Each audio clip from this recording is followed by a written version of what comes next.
മറ്റ് സംസ്ഥാനങ്ങളെ അപേക്ഷിച്ച് കേരളത്തിൽ പുകവലി കുറഞ്ഞുവെന്ന് ഗ്ലോബൽ അഡൾട്ട് ടൊബാക്കോ സർവേയുടെ കണ്ടെത്തൽ ശരിവെച്ച് കേരള പോലീസ്. പൊതുസ്ഥലങ്ങളിൽ പുകവലിച്ചതിന് 2016 2,31,801 കേസുകൾ ഉണ്ടായിരുന്നിടത്ത് കഴിഞ്ഞ വർഷം രജിസ്റ്റർ ചെയ്തത് 55,320 കേസ് മാത്രം.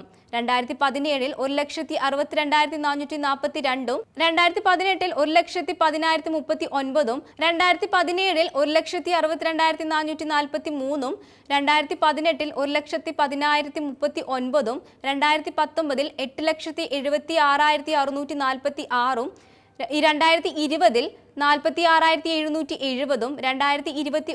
85,449 2022 79,045 എന്നിങ്ങനെയാണ് കേസുകളുടെ എണ്ണം.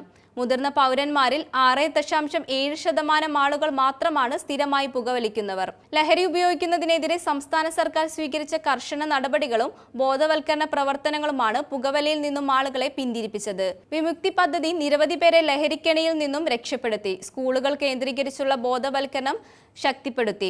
കർശന നടപടി സ്വീകരിച്ചതോടെ സ്കൂളുകൾക്ക് സമീപത്തെ പുകയില ഉൽപ്പന്ന വിൽപ്പനയും ഗണ്യമായി കുറഞ്ഞു. 2016 സംസ്ഥാനത്ത് 315 കേസുകളായിരുന്നു. 2024 ഇത് 5 കുറഞ്ഞു. 18 വയസ്സിന് താഴെയുള്ളവർക്ക് പുകയില ഉൽപ്പന്നങ്ങൾ വിൽപ്പന നടത്തുന്നതിന് 2016 3,505 കേസുകൾ രജിസ്റ്റർ ചെയ്തിരുന്നു.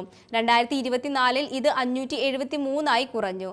പരസ്യമായി പുകവലിച്ചവരിൽ കഴിഞ്ഞ വർഷം 1.01 കോടി രൂപ പിഴയായി ഈടാക്കി. 18 വയസ്സിന് താഴെയുള്ളവരിൽ പുകയില ഉൽപ്പന്നങ്ങൾ വിറ്റവരിൽ നിന്നും 5.36 ലക്ഷം രൂപയും സ്കൂളുകൾക്ക് സമീപത്ത് പുകയില ഉൽപ്പന്നങ്ങൾ വിൽപ്പന നടത്തിയവരിൽ നിന്നും 2.85 ലക്ഷം രൂപയും പിഴ ഈടാക്കി.